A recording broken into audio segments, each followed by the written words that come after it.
Hi everyone, एक बार फिर से स्वागत हमारे सदैव कहानी में। और आज मैं एक खास स्टोरी के साथ मैं आया हूँ।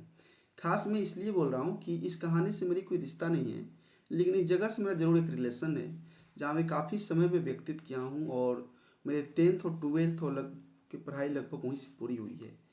और मेरी नाना जी का भी घर वहीं पे था, है ही। तो ये कहानी मैं शुरू करूँ इसलिए मुझे पता लगा, तो फिर दुख भी हुआ, सोचा कि मैं आपके साथ शेयर भी करूँ ये कहानी है बिहार। बिहार की एक ज़िला है पश्चिमी चंपारण, और पश्चिमी चंपारण में एक सिटी है छोटा सा। तो वो उसका नाम बेतिया है। बेतिया से दूर, यानी बिहार पश्चिमी चंपारण एक ज़िला है, पश्चिमी चंपारण में एक जगह है बेतिया। और बेतिया से तकरीबन 20 किलोमीटर दूर एक जगह है जिसका नाम है जोगापट्टी। ये जोगापट्टी की कहानी है। जोगापट्टी की कहानी दिन 13 जुलाई, 13 जुलाई को एक महिला का हत्या कर दिया जाता है। 14 जुलाई को सुबह जब वहाँ के आसपास के लोग जाते हैं खेत खलिहान में सुबह के समय, तो देखते हैं कोई महिला अर्धनग्न वस्त्र के साथ, और उसके साथ बलात्कार किया हुआ है। उसके गर्दन पे गर्दन को धारदार हथियार से वार किया गया। इस हालत में देखते हैं तो गांव वाले बहुत ज़्यादा भयभीत हो जाते हैं। और फिर वहाँ के जो परिजन होते हैं, महिला को पहचान को उसको बताया जाता है। फिर आगे की कहानी में सुनाता हूँ। लगभग 28 साल की एक महिला होती है, जिसकी एक बेटी और दो बेटे होते हैं। जोगापट्टी की एक महिला होती है, इसका उम्र लगभग 28 साल होता है। और इसकी एक बेटी होते हैं, दो बेटे होते हैं। तकरीबन 3 साल पहले अपने ससुर से सास से झगड़ा करती है, और झगड़ा करके उनके घर के बगल में थोड़ी दूर पे एक ज़मीन खरीदती है। ज़मीन खरीदने के बाद वहाँ घर बनाती है और सास ससुर से दूर अलग रहना शुरू करती है। जब रहना शुरू करती है तो फिर वहाँ पे होता ही है कि उसके पड़ोसी के एक लड़का होता है, जिसका नाम होता है राहुल। राहुल का भी एज लगभग 30 साल होता है। राहुल जब इनसे मिलता है उस महिला से, तो दोनों में पहले देवर भाभी का रिश्ता होता है।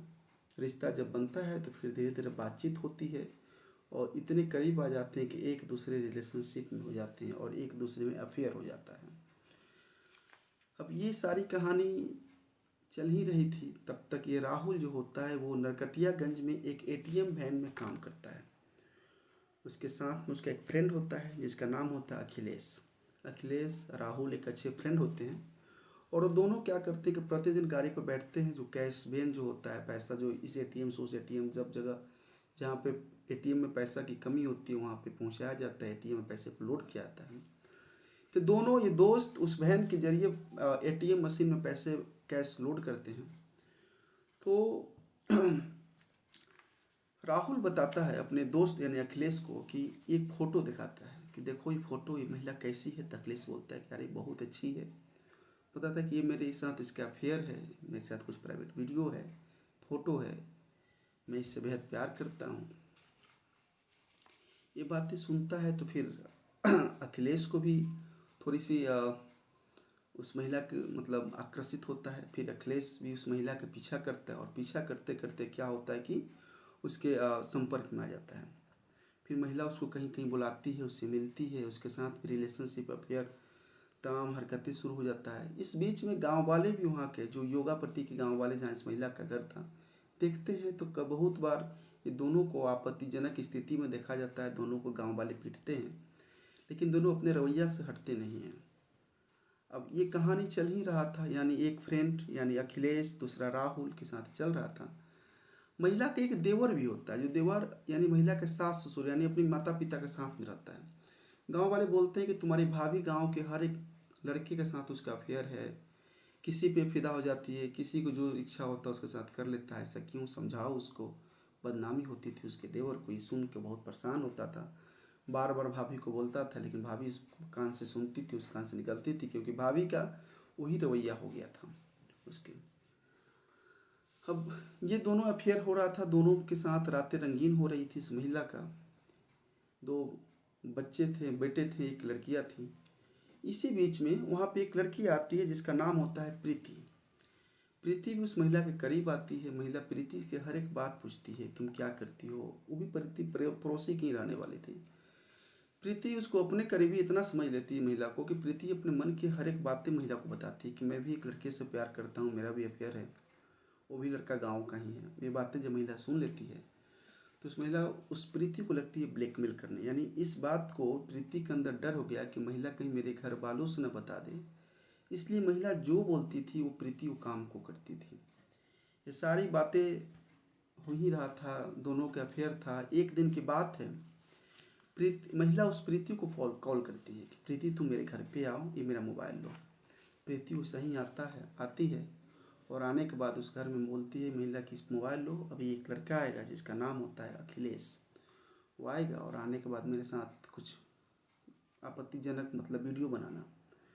फिर वैसा ही होता है। थोड़ी देर बाद अखिलेश उस घर में आता है और उस घर में आने के बाद दोनों मतलब आपत्तिजनक स्थिति में होते हैं और दोनों का एक प्राइवेट वीडियो उस लड़की जो प्रीति होती है बनाती है। अब महिला वो प्रीति जो होती है इस वीडियो को बनाकर उस महिला को दे देती है। इसके बाद अखिलेश को ये महिला लगती है ब्लैकमेल करने, इतना ब्लैकमेल करती है कि अखिलेश इससे परेशान हो जाता है और इससे मिलना कम कर देता है, फ़ोन करना कम कर देता है, नहीं मिलता है इससे। लेकिन इस पर महिला का रिएक्शन होता है कि तुम अगर मेरे से नहीं मिलोगे तो फिर मैं इस वीडियो को मैं लोगों को दिखाऊंगी और मैं इस पर FIR कर दूंगी कि तुम मेरे साथ ज़बरदस्ती की हो, घर में घुसे हो। मैं बता दूं तो महिला की पति थोड़ी सी बेवकूफ़ टाइप के व्यक्ति था और ये बाहर में काम करता था, एक दिहाड़ी पे मजदूर था, काम करता था, घर पे पैसा भेजता था, इसलिए अपनी पत्नी पर वो आँख बंद करके विश्वास करता था और ये बातें सुनता भी था तो वो भी समझाता था, लेकिन उसकी पत्नी मानती नहीं थी। इसके बाद होता क्या है कि देवर भी परेशान, सास ससुर से पहले ही झगड़ा हो चुका था, इसका जो एक्स प्रेमी था जो ATM वैन में काम करता था वो भी परेशान, उसके फ्रेंड जो इससे अफेयर था जिसका प्राइवेट वीडियो बना लिए भी परेशान थे। अब इस वीडियो के जरिए अखिलेश के लगभग 2 लाख रुपये वो महिला ऐंठ लेती है, वीडियो का डर दिखाकर, उसको बताकर, धमकाकर। यहाँ प्रीति भी परेशान है कि अगर मैं इसकी हेल्प नहीं करती हूँ तो फिर ये भी मतलब हमारे जो राज है, इसकी जो प्रेमिका है, प्रेमी है प्रीति का, इसको बारे में गांव वाले को, घर वालों को बता देगी। इस डर से प्रीति उसके सारे करीबी मतलब हर एक बातों को मानती थी। अगर रात के 10 बजे बोलती थी महिला यहाँ पे आओ प्रीति, उसी समय प्रीति आती थी। और मैं बता दूँ तो ये वीडियो जो प्रीति शूट की थी तो अखिलेश को बात मालूम था कि उस घर में प्रीति ही थी और हम लोग ये इस तरह का काम कर रहे थे, तो फिर इस वीडियो वही शूट की है। लेकिन इधर प्रीति और अखिलेश को भी थोड़ी सी दुश्मनी हो जाती है, तुमने ऐसा क्यों किया, ये करने से मेरा 2 लाख रुपया वो ले ली। ये सारी बातें बहुत दिन तक चले, सभी परेशान थे, एक महिला, सभी दुश्मन लगभग उसके हो चुके थे। अब अखिलेश उसकी महिला के देवर से मिलता है कि तुमने भाभी को समझाओ, मेरे साथ इस तरह 2 लाख रुपया हमसे ले ली। उसके देवर भी परेशान थे, गांव समाज में उसकी इज्जत जा रहा था।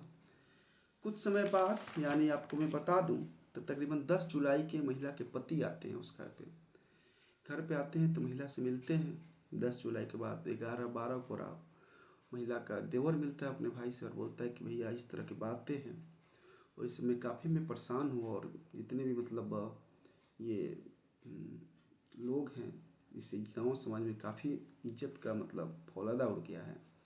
ये सारी बातें जब सुनता है भाई तो भाई भी बहुत डिस्टर्ब होता है। अब एक समय की बात है कि राहुल महिला के घर से लगभग 1 किलोमीटर दूर एक खंडहर में और अखिलेश बुलाता है। बुलाने के बाद उस महिला के पति को बुलाता है कि आइए मैं कुछ पार्टी करता हूँ। पार्टी के बहाने बुलाया, वहाँ पे खस्सी के मीट और दारू वगैरह का, हालांकि बिहार में दारू बैन है, फिर भी कहीं से व्यवस्था किया और दोनों पार्टी कर रहे थे। तब तक उसका जो प्रेमी था जिसका नाम था अखिलेश वो भी आता है और फिर उसका एक और प्रेमी था राहुल, वो भी आता है। दोनों मिलकर वहाँ पे पीते हैं, खाते हैं। महिला का पति भी होती है, महिला का देवर को भी बुलाया जाता है, चारों मिलते हैं। अब महिला का देवर बोलता है कि भैया हम इस सबसे परेशान हैं, इन लोगों के साथ उनका वीडियो भी है। इसके बाद अखिलेश बोलता है कि काम कीजिए, एक उपाय है जिससे सभी लोगों का लगभग परेशानी खत्म हो जाएगा। महिला का देवर पति बोलता है बताओ क्या उपाय है। तो बोलता है कि इस महिला को मार देते हैं, किसी को पता नहीं चलेगा। इतने लोग नशे में धूत हो जाते हैं कि उस महिला के साथ क्या करना है, क्या गलत क्या सही है, सब हम यहाँ बोल देते हैं। फिर उसका जो पति है, जो उसका जो फ्रेंड है, बॉयफ्रेंड है अखिलेश, जिसके साथ प्राइवेट वीडियो शूट हुआ था, वो महिला को फ़ोन करता है शाम के तकरीबन 5 बजे कि तुम यहाँ पे आओ और तुमसे मिलना मैं चाहता हूँ। महिला भी अनजान थी कि सारे लोग एक जगह पे होंगे। एक बगीचे में महिला को बुलाया जाता है। जैसे ही महिला के पास ये जाता है तो फिर महिला प्रीति को बोलती है कि तुम आओ, मोबाइल लेकर आओ, वहाँ पे जो होगा उसका तुम वीडियो बनाना। अब होता है, 4 लोग पहले से थे, महिला के पति, सॉरी महिला के पति, महिला के देवर, महिला के एक्स बॉयफ्रेंड, महिला के बॉयफ्रेंड। फिर वहाँ पर महिला आती है, प्रीति आती है, टोटल 6 लोग होते हैं, महिला को छोड़ के 5 लोग होते हैं। उसके बाद वो आते हैं, देखते हैं सभी लोग को। फिर होता क्या है कि महिला के पति और वो अखिलेश जिसके साथ वीडियो बना था उसको पकड़ के झाड़ी में ले जाते हैं। पहले महिला के साथ महिला का पति रेप करता है, फिर उसके बाद अखिलेश जिसके साथ वीडियो बनाया था वो रेप करता है। रेप करने के बाद दोनों का मन नहीं भरता है तो फिर उसको गर्दन दबा के मार देता है। सब गर्दन दबा के जब मार देता है तो फिर उसके बाद तब भी मन नहीं भरता है तो अखिलेश उस महिला के गर्दन पे धारदार हथियार से वार कर देता है। मैं बता दूं, रेप करने के पहले उस महिला को अखिलेश और पति, देवर, उसके प्रेमी सभी मारते हैं और प्रीति वहाँ से भागनी चाहती थी। लेकिन भागने के क्रम में अखिलेश बोलता है कि तुमको भागना नहीं है, तुम इस महिला को पकड़ो, क्योंकि वो भी मजबूर थी, सारी लोग इसके बातें जान चुके थे। अब वो महिला को पकड़ते हैं, झाड़ी में लाकर रेप करते हैं, वहाँ फेंक देते हैं, फिर वहाँ सभी हट जाते हैं। जैसे मैं आपको बताया हूँ कि 14 तारीख के सुबह जब सभी लोग जगे, ये कहानी 13 तारीख की थी, तो गए तो फिर उस झाड़ी में गए। वहाँ जाने के बाद होता है कि गाँव के परिजन देखते हैं, फिर इन्फॉर्म करते हैं घर वाले को। फिर उसके पति आता है, फिर झूठ होकर रोने लगता है जैसे उसको कुछ पता ही नहीं था। और फिर पुलिस आती है और लगभग 24 घंटे के अंदर में इस चीज़ को सारी पर्दाफाश करती है। पुलिस को भी कुछ सुराग नहीं मिल रहा था। महिला का जो लास्ट कॉल अखिलेश किया था उस ट्रैक पे पुलिस काम करती है और पुलिस लास्ट कॉलर अखिलेश को पकड़ती है। और फिर उससे पुलिस अपने पुलिसिया रवैया में पूछती है तो अखिलेश एक एक करके सभी का बातें क्लियर करता है। फिर पुलिस उस पाँचों, प्रीति, उसके महिला के पति, उसके देवर, एक्स बॉयफ्रेंड, बॉयफ्रेंड, सभी को अरेस्ट करती है और फिर उसके साथ आगे प्रशासनिक कार्रवाई होती है। जैसे मैं बता दूं, इस केस में सभी महिला के अपने थे, लेकिन सभी उसके जान के दुश्मन थे। सभी के जान लेने की अलग अलग तरीका थी, अलग अलग वजह थी और सभी उससे खफा थे। ये कहानी मैं सुना तो काफ़ी दुख हुआ कि आज भी गांव समाज में इस तरह के घिनौने व्यक्ति और आपत्ति असामाजिक तत्व लोग आज भी हैं। और जिस तरह से एक घर से लगभग पूरे समाज गंदा होते जा रहा है।